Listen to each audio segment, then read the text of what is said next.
नाज़रीन, ब्रेक के बाद एक दफ़ा फिर आपको कहते हैं खुशामदीद प्रोग्राम हम लोग। और ब्रेक से पहले आपने सुना कि किस तरीके से फ़रज़ाना ने अपने शौहर को कत्ल किया। आपने फ़रज़ाना के साथ साथ वसीम और एहसन को भी सुना जो मकतूल मोहम्मद सलीम के बेटे हैं। ये सब करने वालों में एक और शख्स भी था जिसका नाम अशरफ है, और फ़रज़ाना का यही कहना है कि ये सब अशरफ के कहने पर किया गया और मोहम्मद सलीम के जिस्म के टुकड़े टुकड़े करने वाला कोई और नहीं बल्कि अशरफ था। अब हमारे साथ अशरफ भी है जो हवालात में बंद है।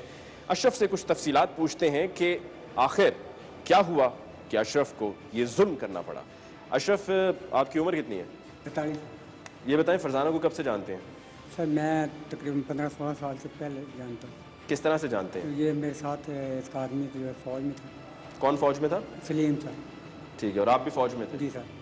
तो ये सलीम परसों क्या मेरे साथ उधर फिर आते रहे, एक दूसरे को तनख्वाह देने के लिए आते थे। वो मेरे पास आता है, मैं उसको जाता हूँ। तो आपका इसी तरह आपका क्या सिर्फ सलीम से ताल्लुक़ था? आपके इनके घर में आना जाना इतना ज़्यादा क्यों था? वो सारे इसलिए कि उसके जब पे होती थी ना, तो जब मैं छुट्टी आती मैं दे जाता था, जब वो होता है उसको होती है मेरी पे वो दे देता था। इसी तरह चलता रहे। फिर वो जो है भगोड़ा हो गया फ़ौज से, तो फिर वो इधर ही काम शाम करता रहा। मैं फिर आता था कभी ना कभी, जब आया छुट्टी चक्कर लगा लेता था। चक्कर लगा लेते थे? ये चक्कर लगाने की क्या वजह, क्या होता था कि आपको जाना पड़ता था? वो सिर्फ सलीम के जब होता था बुलाता तो जाता। इसके अलावा आपका फ़रज़ाना से कोई ताल्लुक़ नहीं था? कोई ऐसा ही समझा पहले। तो अभी 1 साल हुआ है, इसने मजबूर किया मुझे काफ़ी।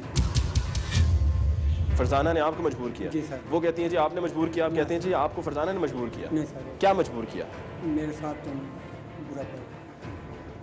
वो तो कहती हैं कि शादी की बात हो रही थी। नहीं सर, शादी नहीं। और मुझे ये बताएं कि आपके इनके घर में कोई खर्चा पानी भी देते थे?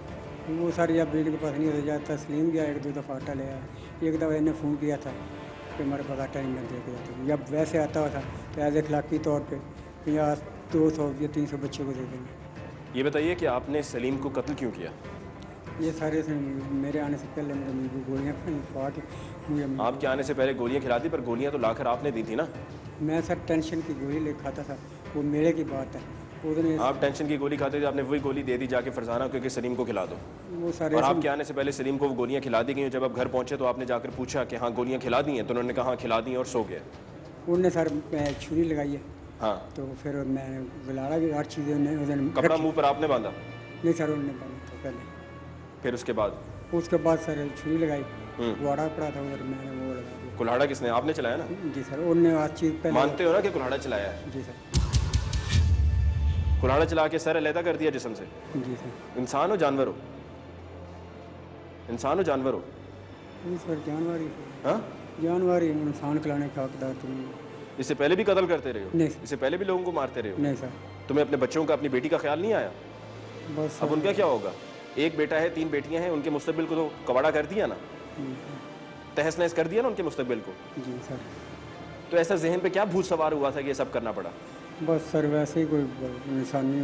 ये कहाँ से सीखा कि भाई किसी को कत्ल करना है तो कत्ल करने के बाद अगर कत्ल करना है तो तरीका ये है कि सर अलहदा कर दो? ये सब करने की क्या जरूरत थी? ये कहाँ से तुम्हें? सर उन्होंने खुद किया। उनने क्या किया, करवाया। वो कहेगी कुएं में छलांग लगा दो, लगाओगे? बस सर। वो कहेगी अपनी बच्चियों को कत्ल कर दो, करोगे? वो कहेगी अपने बच्चे को कत्ल कर दो, करोगे? गलती हो गई। ये कहना तो बड़ा आसान होता है। सर अलहदा किया, उसके बाद बाकी जिस्म के टुकड़े भी किए? जी दोनों बरमने कर किया। क्या क्या, कैसे कैसे किया? वो उसने पकड़े रखा था, गलाड़ा बाल सीधे कर ऊपर काट कर। नहीं, ये सब करने की जरूरत क्या थी? मर तो वो गया, मार तो दिया उसे। जी सर। जब उसको गोलियां खिला दी और पेट में छुरी मार दी तो वो मर गया ना? जी सर। कि नहीं? मर गया ना? जी सर। तो फिर ये बाकी सब करने की क्या जरूरत थी? इतनी तफसील में जाने की क्या जरूरत थी?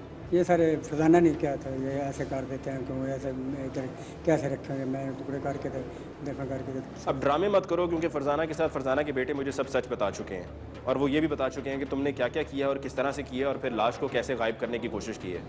वो सर उधर दफन किया है फ़रज़ाना ने, तो फिर मैं आया हूँ। अब सच बताओ, क्या क्या किया, क्या क्या किया, खुद बताओ, क्योंकि मैं उनसे पहले बात कर चुका हूँ और वो मुझे सब हकीकत बता चुके हैं। सही है सर। तो अब बताओ कि तुमने क्या क्या किया और कैसे किया? मैंने सर जब वो गलाया पड़ा था उनके पास सर, सराने की तरफ, इन्हें मुँह के ऊपर कपड़ा दे दिया था, तो फिर मैंने उससे गुलाड़े से ना उसे गला लगाया, पाँव उतारे और हाथ। तो ये कूलर में डाल दिया, बाकी इन्हें टोटे की है और बोरी में रख डाल दी। ये दूसरे दिन का वाक़या था। पहले दिन तो उधर रख के चले गए।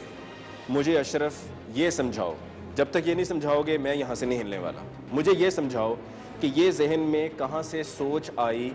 कत्ल करना मकसद था ना?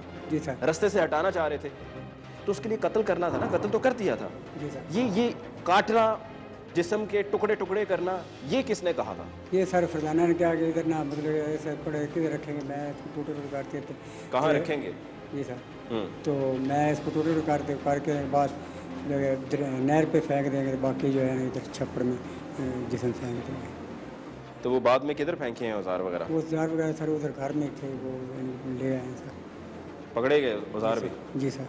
फिर उसके बाद अगले दिन आए और अगले दिन आके तुमने बाकायदा जो है वो बाकी टुकड़े किए? जी सर, बाकी टुकड़े डाल के तो करके बोरी में डाले। फिर वो दूसरा मुंडा नहीं छोटा, वो आसन उसको उठा कर। इसका मतलब अशरफ कि तुम्हें इस चीज़ का पता था कि जो तुमने किया है तुम उसमें बराबर के शरीक हो। यही वजह है कि उस दिन काम करने के बाद आधा काम किया और मुकम्मल करने के लिए अगले दिन दोबारा फिर लौटे। जी सर। और जब अगले दिन फिर लौटे तो उस वक्त भी तुम्हारे जहन में ज़रा खौफ नहीं आया? खौफ खुदा नहीं था? ज़रा तरस नाम की कोई चीज़ नहीं थी कि मारना था, कत्ल करना था, कर दिया है उस बात को, अब 24 घंटे हो गए हैं, दोबारा वापस लौटे और लौट के जाके तसल्ली से सब कुछ किया है? क्या ये अपने आप को तुमने इंसान तो कह दिया है, तुम क्या समझते हो तुम्हें जीने का हक है? तुम्हें क्या सज़ा दी जानी चाहिए? मैं तो वारना से ही बेहतर था। नहीं, तुम्हें सज़ा क्या देनी चाहिए? तो आपकी मर्जी से। हाँ, सज़ा क्या होनी चाहिए बताओ? तुम्हें दुख है ना, अफसोस है, तुम्हें पछतावा है, तुमने कहा गलती हुई। तो जब गलती हो जाती है तो इंसान फिर ये कहता है कि हाँ मैंने गलती की है, अब मुझे इसकी सज़ा मिलनी चाहिए ताकि आइंदा ऐसा कभी ना करने का सोचूं। ठीक है? या कभी कोई दूसरा इस तरह का करने का ना सोचे। ठीक। तो क्या सज़ा होनी चाहिए? एक बंदे को कत्ल भी कर दिया, उसके टुकड़े टुकड़े भी कर दिए, तो अब क्या बोलती बंद होगी या बोला नहीं जा रहा है कि क्या होना चाहिए? क्यों मर्जी सर, मेरे पास गलती है। गलती तो तुम्हें नहीं हुई, तुम्हें तो कोई एहसास नहीं है कि तुम्हें गलती का एहसास है, तो बताओ खुल के बोलो, क्या बोलती बंद हो गई है? नहीं सर, गलती हो गई। झूठ पे झूठ बोलते हो। नहीं सर, ये कैसे हो सकता है? कौन फरार तो हो गए थे ना? नहीं सर, दौड़ तो गए थे। मैं गाड़ी गया। ये बताओ सर किधर फेंका है? बाकी जिस्म का धड़ तो मिल गया, बाकी तो मिल गया नहर में, वो भी बोरी में बंद था? नहीं सर, कूलर में। उसके सर को कूलर में, पानी के कूलर में रख के कूलर जो है वो नहर में फेंक दिया। जी सर। नाज़रीन, आपने सुना कि किस तरीके से अशरफ ने फरजाना के साथ मिलकर मोहम्मद सलीम को कत्ल किया। ये शख्स अभी हवालात में बंद है, कहता है मुझसे गलती हुई है, लेकिन गलती के बाद ये कहते हुए घबराता है या ये बताते हुए घबराता है कि मुझे क्या सज़ा होनी चाहिए। उस वक्त जो किया, उस वक्त जहन पर शायद फरजाना से मोहब्बत, उससे इश्क का भूत सवार था कि एक जीते जाते शख्स को सफ़े हस्ती से ही मिटा दिया और फिर उसके बाद उसकी लाश की बेहुरमती की। सही कहा, इतना तो एतराफ़ कर लिया और एतराफ़ करते हुए सही कहा कि मैं इंसान नहीं जानवर हूँ। नाज़रीन, इन मुल्ज़िमान की गिरफ्तारी किस तरह से हुई और पुलिस इन तक कैसे पहुँची, इसकी तफसील जानने के लिए हम चलते हैं SHO साहब की तरफ।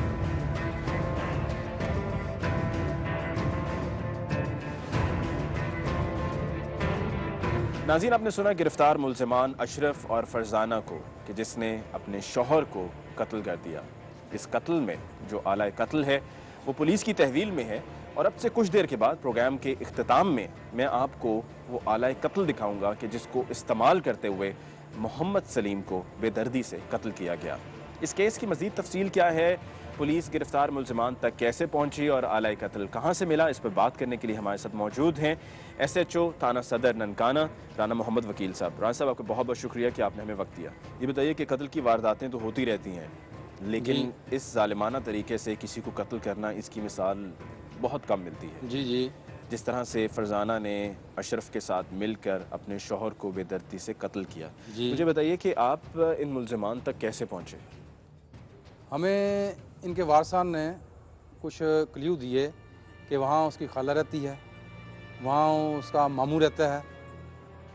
ठीक है, हमने ये तमाम एविडेंस कलेक्ट की और मेरी टीम में कोई तकरीबन 15-20 मुलाजमान, हम तमाम ही, हमारा डीएसपी हमारा सुपरवाइजरी अफसर था जिसकी निगरानी में DPO साहब भी बड़े इसमें एक्टिव थे कि ये टुकड़े कर दिए गए हैं नाश के। इसको जितनी जल्दी हो सकता है फौरी ट्रेस करो। ठीक है। वो इंशाल्लाह अलग हुक्म से वो हमारी जो मुखबर थे उनके वारसान ने हमसे काफ़ी तावन किया जिनमें राना तालब सैन उनका उसका चचा था। ठीक है। उसने हमारे साथ बहुत कोऑपरेशन की। मुझे ये बताइएगा राना साहब कि गिरफ्तारी के वक्त क्या मुल्ज़िमान ने फ़रार होने की कोशिश की? ऐसे कहीं ट्रैवल कर रहे थे गाड़ी में, वो जा रहे थे कहीं किसी जगह, तो हमें जब पता चला हमने वहाँ नाका लगाया हुआ था, तो फिर हमने उस नंबर गाड़ी को चेज़ करके उसमें से हमने तमाम को काबू कर लिया। उसके बाद हमने इनकी तफ्तीश की। तफ्तीश में पता चला कि ये जो अशरफ नामी आदमी है, क्योंकि इनके नॉलेज में पहले नहीं था, पता चल गया था इनको दूसरे दिन।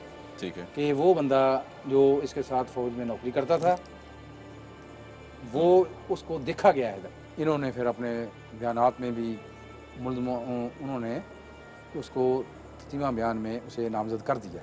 ठीक है। मुझे ये बताइएगा कि जो आला कत्ल है ये कहाँ से बरामद हुआ? ये उन्होंने छिपा के रखे हुए थे उधर उसी घर में। और जब आला कत्ल मिला तो उस वक्त क्या खून के निशानात उस पर मौजूद थे? लेकिन इन्होंने ज़ाया किए हुए थे, लेकिन निशान रहते हैं, खून ज़ाया नहीं होता। ठीक। मुझे बताएं क्या इसके अलावा भी इनका कोई साथी है जो इस केस में मुलव्वस हैं, या जितने भी थे वो सब के सब गिरफ्तार हुए? सब के सब गिरफ्तार।